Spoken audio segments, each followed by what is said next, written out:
ओम नमः सिद्धेभ्यः। श्री वादिराज सूरि विरचित यशोधर चरित्र अध्याय 2। शक्ति के संपन्न अवंती नामक देश में रमणीय भोगों से युक्त उज्जैनी नामक जगत प्रसिद्ध नगरी है। वह अपनी समृद्ध से इंद्र की वैभवशाली राजधानी को भी आह्वान करती है। उस उज्जैनी नगरी पर युद्धों में अहंकारी शत्रुओं को नष्ट कर देने से जिसका पराक्रम नष्ट हो चुका है, जो लक्ष्मी से सहित है तथा जो नीतिज्ञ है, ऐसा यशोध नामक राजा राज्य करता था। वह राजा कुमुद के समान उज्ज्वल यश के द्वारा दिशाओं रूपी दीवारों को बद्ध लेप किया करता था। यही कारण था कि प्रचोदर दिनी यथोपदिष्टम इस सूत्र में कहे गए व्युत्पत्ति के ज्ञाता कविगण उस राजा को यशोघना कहा करते थे, जो हरिचंदन की चर्चा के समान एकांत में वक्षस्थल से संलग्न रहा करती थी, जिसका राग वृद्धिंगत हो चुका था। ऐसी चंद्रमा के समान मुख को धारण करने वाली चंद्रमती नामक रानी उसके अति प्रवृद्ध हुए काम संताप का हरण किया करती थी। उन दोनों को नीति और पराक्रम से युक्त यशोधर नामक पुत्र हुआ। वह पुत्र दिशाओं में क्षीर समुद्र की तरंगों के समान श्वेत यश रूप प्रकाश को धारण किया करता था। क्षय की आपत्ति से भयातुर हुई शरद ऋतु के चंद्रमंडल की कांति उस ऋतु को छोड़कर उस अक्षय श्री निलय लक्ष्मी का घर स्वरूप यशोधर के नेत्र रूपी खिले हुए नील कमलों से युक्त मुख में रहने लगी। यशोधर का मोतियों की मालाओं से सुशोभित विस्तीर्ण वक्षस्थल ऐसा लगता था जैसे उसमें रहने वाली लक्ष्मी संभोग विषय हास्य की कांति से युक्त हो गई हो। सर्प के समान उसकी लंबी और मोटी भुजाएं युद्ध विषयक पराक्रम के दो शरीर ही थे। वे दोनों शत्रु राजाओं के देश को ग्रसने के लिए राहु और केतु के समान थी। शत्रु रूपी हाथियों को अपनी तलवार से विदित करने वाला वह यशोधर पराक्रम की अपेक्षा से सिंह था, परंतु सौंदर्य के निवास भूमि स्वरूप शरीर के द्वारा वह सिंह मध्य पतली कमर वाला होते हुए भी लोक में कीर्ति को प्राप्त हुआ था। संपूर्ण उत्तम गुणों से युक्त उस यशोधर का कोई भी गुण मध्यम अथवा जघन्य नहीं था, अतः कामवती स्त्रियां उन गुणों के कारण उसमें तृप्ति को प्राप्त नहीं हुई थी। उसके दोनों चरण संस्कार विशेष से सुशोभित पद्मरागमणि के समान थे। यही कारण था कि गुणों के द्वारा वह राजाओं में चूड़ामणि पने को प्राप्त हुआ था। इसमें आश्चर्य ही क्या है, अर्थात कोई आश्चर्य नहीं था। राजा यशोधर की रानी का नाम अमृतमती था। उसका शरीर जैसे चंद्रमा के रस से ही निर्मित हुआ था। उसी अमृतमती को नाली बनाकर कामदेव निरंतर राजा के मन का स्वाद जानता था। उस यशोधर ने रानी के द्वारा यश रूपी अमृत के समस्त लोक में संतोष को प्रसारित करने वाले यशोमती नामक पुत्र को उसी प्रकार उत्पन्न किया जिस प्रकार इंद्र ने इंद्राणी के द्वारा जयंत पुत्र को उत्पन्न किया है। विशेष इंद्रपुत्र की यह कथा वैदिक मतानुसार है। यशोमती राजा यशोग का पौत्र था। अपने समान संपत्ति और गुणों से युक्त उस श्रेष्ठ युवा पुत्र पर राज्य का संपूर्ण भार सौंपकर निराकुलित चित्त होकर राजा यशोग विराग भाव से चिरकाल पर्यंत लक्ष्मी का उपभोग किया। अथानंतर एक दिन राजा यशोग राजसभा में बैठे हुए थे। अनेक राजा उनकी सेवा कर रहे थे। उसी समय उस श्रेष्ठ राजा ने दर्पण में अपने सफेद केशों को देखकर विषयों की तृष्णा का विनाश कर दिया। प्रबल पराक्रमी यशोधर को शीघ्र ही पृथ्वी का राज्य देकर राजा यशोग ने वैराग्य भाव को प्राप्त करके 100 राजाओं के साथ तपोवन को स्वीकृत किया। स्त्री के स्वभाव को धारण करने वाली वह राज्य लक्ष्मी स्वभाववश नवीन भर्ता की अनुरागिनी बन गई थी। राजा के द्वारा की गई भक्ति के कारण ही वह स्पष्ट रूप से अपने अंगों से पुष्ट हो गई। उसके गुण रूपी अमृत के द्वारा सिंचित हुई संपूर्ण प्रजा राजा यशोक के वियोग के कारण से उत्पन्न हुए संताप का त्याग करके राजा यशोधर में उसी प्रकार आसक्त हो गई थी जैसे सूर्य में की रश्मि चंद्रमा में आसक्त हो जाती है। उसका चरित्र क्रोध का वहन नहीं करता था। वह विचार पूर्वक कार्य करने वाला होने से किसी को उद्विग्न करने वाला नहीं था। वह किसी की अवमानना नहीं करता था। उसकी राज्य लक्ष्मी विनय से परिपूर्ण थी। वह दानी था। वह लोभ को सहन नहीं करता था। और उस राजा के नयन तेजोमयी थे। उस तेजोमयी मुख्य चक्षु को निमिलित कर वह निद्रा को प्राप्त होता था तथा संपूर्ण अंग में व्याप्त अन्य चक्षु से जागता हुआ चोरों की प्रवृत्ति को दूर किया करता था। उस राजा ने अपने देश की पूर्ण सिद्धि के लिए तलवार रूपी वेदी में मंत्र और क्रिया के द्वारा जिस तेज को प्रज्वलित किया था उसके द्वारा उसने उदित होते हुए शत्रु रूपी केतु का दृष्टत्व नष्ट कर दिया था। वह दिन के अवसान काल में लोगों को विदा कर रत्नमयी दीवारों से युक्त राजभवन पर चढ़कर कभी काम तृप्ति के लिए स्त्री सहित गर्भगृह में विनोद पूर्वक बैठा था। उस समय भवन के अंतर्वर्ती भाग को सुगंधित कर सुंदर गवाक्षों के छिद्रों से बाहर निकलता हुआ कबूतर के पंख की कांति का धारक मनोहर काला गुरु की बत्तियों का धुआं वृद्धि को प्राप्त हो रहा था। उस भवन का प्रकाश कुछ कुछ काल रंग की सुंदर प्रभा को धारण करने वाला रत्न दीपों से लाल वर्ण का हुआ था। अतः उस प्रकाश में खिले हुए मालती पुष्प को लोग उसकी सुगंधि से ही जान पाते थे। वातायन के द्वार पर बहता हुआ कर्पूर की धूली से सुरभित वायु उस गृह देवता के श्वास के समान चिरकाल पर्यंत सुशोभित हो रहा था। वह राजा पलंग के रत्नों की कांति से कुछ श्यामल श्वेत चादर से आच्छादित रुई की गादी पर चंदन के तिलकों से सुंदर शरीर वाली श्रेष्ठ अमृतमती को रमण कराता था। जब रात्रि अवसान को प्राप्त हुई तब रथोत्सवारंभ करने के परिश्रम से यशोधर कांता को आलिंगित कर निद्रा सुख को प्राप्त हुआ। उस समय उसका काम भाव कुछ शिथिल हो चुका था। इसी अंतराल में राजा की सवारी का हाथी राजभवन के समीप जहाँ बांधा जाता था वहाँ स्थित जागते हुए महावत ने एक रमणीय गीत गाया। वह गीत मूर्छनाओं अर्थात स्वरों के आरोहण अवरोहण के से युक्त था, सुविस्तृत था, स्वर से प्रौढ़ और श्रेष्ठ था। वह उत्तम प्रयोग से मधुर, उज्ज्वल तथा मालव पंचम नामक स्वर से युक्त था। रति क्रिया के अंत में जिसका शरीर परिम्लान हो गया था, ऐसी रानी अपने नेत्र कमल निमिलित कर रही थी और उसने उस सुखप्रद गीत को सुना। गीत को सुनकर उसने सुरीले कंठ वाले महावत की इच्छा की। तदनंतर जिसका चित्त उस कामी में अनुरक्त हो रहा था, ऐसी रानी ने प्रातः महावत के पास दूती को भेजा। गुणवती नामक दूती महावत को देखकर ही लौट आई।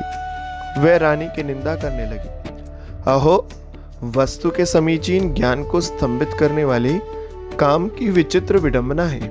मनुष्याकार धारण करने वाली उर्वशी ऐसे निकृष्ट महावत की इच्छा कर रही है। इस महावत के मुखादि दुर्गंधित है। शरीर स्वाभाविक रूप से ही झुकी हुई पीठ से युक्त है। आंखें और भौहें हैं अथवा नहीं, यह संशयास्पद है। गर्दन है ही नहीं और सिर के बाल लुंचित एवं शीर्ण है। उसका मुख कौवे के मुख के समान काला है। उसके दांत कुछ बाहर और कुछ अंदर हैं। उसके हाथ निरंतर हाथी के मूत्र से लिप्त रहते हैं और उसका उदर जलने के घाव से मवाद से सहित है। सुंदर आकृति को धारण करने वाली राजपत्नी को यह कैसे रुच सकता है? अथवा मुझे ऐसी परिचिंता करने का प्रयोजन ही क्या है? अयोग्य मनुष्य प्रीति करना तो स्त्रियों का स्वभाव ही है। मन में उठे हुए इन भावों को दूती ने रानी के समीप जाकर कह दिए। उसके उत्तर में नत बाहों वाली रानी ने कामातुर और गदगद मुख से कहा, नूतन वय, रूप का अतिशय, कुलोन्नति इत्यादि का विचार करना कुबुद्धि है। हे सखी, भगवान कामदेव जिस पर प्रसन्न हो वही सुंदरियों का देव है। रूपातिशय हो तो उसका साध्य स्त्री के मन रूपी रत्न को प्राप्त करना ही है। यदि वह इस महावत के लिए है तो फिर इस प्रकार का विचार करने का लाभ ही क्या है। कार्य सिद्ध हो जाने पर कारण की इच्छा नहीं करती। अतः उसकी संगीत रूपी नाली द्वारा जिसकी चित्त वृत्ति को हरण हो चुका है, ऐसे मेरे प्रति वह कामदेव है। हे सखी, अब अधिक कहने का क्या लाभ है।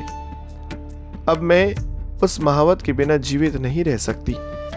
इस प्रकार राग वृत्ति का प्रदर्शन करने वाली उस रानी के द्वारा आग्रह पूर्वक कही गई उस दूती ने शीघ्र ही उस अष्टभंग महावत के पास आकर उसे रानी का प्रेमी बना दिया। यथावकाश रात दिन महावत के साथ सुखोपभोग को करती हुई रानी की राग बुद्धि यशोधर में अनुक्रम से क्षीणत्व को प्राप्त हो गई। आलोकन, आलिंगन, चुंबन आदि रानी की उस पूर्वाभूत स्थिति को न देखने पर राजा बुद्धि के द्वारा उसका अन्वेषण करने के लिए तत्पर हो गया। एक दिन राजा राजसभा से राजसमूह को विदा कर सज्जित निवास गृह में प्रविष्ट हुआ। रात्रि में छलपूर्ण निद्रा लेकर वह उसी रानी के साथ सुंदर शैया पर सो गया। राजा को सोते हुए देखकर रानी ने उसकी भुजाओं से आलंगित अपनी देह दृष्टि को खींचकर पान, सुगंधित पदार्थ और माला लेकर वह अपने उपपति के पास गई। राजा उसकी दुश्चेष्टा का अन्वेषण करना चाहता था, अतः वह म्यान से तलवार निकालकर गुप्त रूप से उसके पीछे उसी प्रकार गया जैसे निकट काल में मरने वाला मनुष्य अपनीति के पीछे चलता है। रानी महावत के पास विलंब से पहुंची थी, इसीलिए उस जार ने क्रोधित होकर रानी के केश खींचकर उसे चमड़े की मुट्ठी से बहुत पीटा। उस मलिमस जार ने रानी के दोनों पैर पकड़कर जब उसे जमीन पर घसीटा तब वह चीख उठी। उस समय वह इस प्रकार इधर उधर हो गई जैसे तम पीड़ित चंद्रकांति आकाश में इधर उधर होती है। इस मार से रानी गाढ़ मूर्छा को प्राप्त हुई। जार उस दशा में रानी के पैरों को अपने कंठ पर रखकर ताना देता हुआ इस प्रकार बोला, हे कृशांगी, मैं तुम्हारे पैरों को सिर पर धारण कर रहा हूं, चुप क्यों बैठी हो, शोक का त्याग कर दो। जैसे तैसे श्वास भरकर रानी ने जार से कहा, नाथ, मेरा अपराध नहीं है, आप क्रोध को दूर कीजिए। राजा के साथ दीर्घ काल पर्यंत अर्धासन पर रहना ही मेरे विलंब का कारण है। आपके द्वारा मेरे रूपाधिक का उपभोग हो, इसी में मेरी इंद्रियां संतुष्ट रहती हैं। आप ही मेरा जीवन है। जब तक आयु है तब तक मैं आपका अनादर कैसे कर सकती हूँ। इस प्रकार विश्वास दिलाए गए जार के द्वारा उपभुज्यमाना रानी को देखकर राजा ने क्रोध पूर्वक तलवार चलाते हुए दोनों को मारने की इच्छा की, किंतु तदुपरांत धैर्य धारण कर उसने विचार किया, गजोपजीवी यह क्षुद्र महावत कितना है। स्त्री कदाचित विकृत भी हो जाए तो भी वह वध्य नहीं है। यह मेरा उत्तम क्षत्रिय धर्म नहीं है, किंतु इससे मेरा हार के समान उज्जवल यश नष्ट हो जाएगा। युद्ध में वीर शत्रुओं का घात करने वाली मेरी यह तलवार क्षुद्र जीवों पर कैसे गिराई जाए। हाथी के गंडस्थल को विदीर्ण करने वाला सिंह अपने दाढ़ के अग्रभाग का प्रयोग श्रृगाल पर नहीं करता। अपने चित्त में इस प्रकार का विचार कर राजा शांति पूर्वक लौट आया और वह शैया रूपी पुलिन पर सो गया। रानी भी गुप्त रूप से लौटकर पुनः श्रेष्ठ राजा के पास सो गई। उसके दोनों स्तनों को कठोरता जो पहले राग बुद्धि को धारण करने वाला राजा को गाढ़ आलिंगन की इच्छा उत्पन्न करती थी, वही कठोरता अब अभी उसे उद्वेग उत्पन्न करा रही थी। राजा उसके संभोग विषयक उपचार की उपेक्षा कर अधिक नींद को धारण करते हुए के समान मौन पूर्वक पड़ा रहा। और उसके साहस से उद्विग्न होकर मन ही मन इस प्रकार कहने लगा, यह सर्वावयव से सुंदर रानी भले ही कामदेव के वश हो चुकी है तो भी नीच के साथ रमण कैसे करने लगी। विषयाभिलाषा मोह को उत्पन्न करती ही है। मनोहर रूप तथा यौवन के विषय में मनुष्य वृथा ही अहंकार बुद्धि को धारण करता रहता है। स्त्रियों के चित्त का स्वामी तो काम है, काम जिसे चाहता है स्त्री वही करती है। एक और राज्यलक्ष्मी मेरी है, दूसरी ओर यह है। जब यह इस प्रकार व्यभिचार की भूमि है, तब इस चंचल प्रकृति को धारण करने वाली स्त्री में मैं विश्वास कैसे कर सकता हूँ। अतः काम के वश में रहने वाले मेरे इस मन को धिक्कार हो। अब मैं दीक्षा ग्रहण करके उस अविनाशी सिद्धि रूपी लक्ष्मी का अन्वेषण करूंगा। इस प्रकार अनेक प्रकार के विकल्पों से परामर्श करता हुआ राजा यशोधर नेत्रों को बंद कर शैया पर पड़ा रहा। तदनंतर प्रभातकालीन मंगल गीतों को सुनकर वह ऐसे उठा जैसे जाग कर ही उठा हो। घी को देखकर, उत्तम गाय का स्पर्श करके तथा वैद्यों के साथ शरीर का विचार कर वह क्रीड़ा प्रेमी राजा जब अंदर प्रविष्ट हुआ, तब उसने सखियों के मध्य में देहरी पर बैठी हुई रानी को देखा। प्रहास गोष्ठी करते हुए राजा उसके साथ बुद्धिपूर्वक क्रीड़ा करने लगा। उसी समय उसने लीलापूर्वक लिए हुए नवीन नीलकमल से रानी के सुकुमार शरीर का ताड़न किया। उस कमल के ताड़न से उत्पन्न हुई वेदना को सहन करने में असमर्थ होने के कारण जो अपने शरीर को पृथ्वी पर गिरा रही थी, ऐसी उस रानी को चंदन मिश्रित जल से सींचकर आश्वस्त करते हुए राजा ने दया भाव से कहा, छिद्रों में रस स्राव करने वाले इस कृष्णमुखी नीलकमल के कारण तुम आज इतनी पीड़ित हो गई कि मृत्यु ही निकट आ गई हो। हे चतुरे, कैसी देव द्वारा वह मृत्यु निवारित की गई, यह अच्छा ही हुआ। इस प्रकार रात्रिकालीन व्रत की सूचना देने वाले वचनों के द्वारा उसने रानी को प्रतिबोधित किया। उद्वेग की अधिकता से अव्यवस्थित हुआ वह राजा अपनी माता के पास गया। विनय के कारण जिसका मस्तक विनम्र हो रहा थे और जो विवृत हुए नेत्रों से आदर पूर्वक माता के दर्शन करना चाहता था, ऐसे उस पुत्र को देखकर माता चंद्रमती के स्तनों से अत्यधिक दूध झरने लगा। वह निकट में बैठे हुए पुत्र का मस्तक सूंघकर अत्यंत हर्ष को प्राप्त हुई। कुलवंती स्त्रियों के साथ उस सती ने रत्नों के पात्र से पुत्र के मस्तक पर नवीन दुर्वा और अक्षतों के समूह को निक्षिप्त कर आशीर्वाद लिया कि तुम हाथ में धारण करी हुई तलवार के द्वारा शत्रु वर्ग का विनाश करते हुए दीर्घ काल पर्यंत धरती की रक्षा करो। अपनी स्त्री के द्वारा किए गए दुराचार की चिंता के भार से जिसका मुख कमल म्लान हो रहा था, ऐसा यशोधर जब दीर्घ श्वास लेकर बैठ गया, तब चंद्रमती अहंकारी शत्रुओं का विनाश करने से प्राप्त हुई विजय लक्ष्मी के द्वारा जिसको कीर्ति रूपी पताका दी गई थी, ऐसे अपने इकलौते पुत्र से मोह के वशीभूत होकर इस प्रकार कहने लगी। इस प्रकार श्रीमान वादिराज सूरि विरचित यशोधर चरित्र नामक महाकाव्य में दूसरा सर्ग समाप्त हुआ।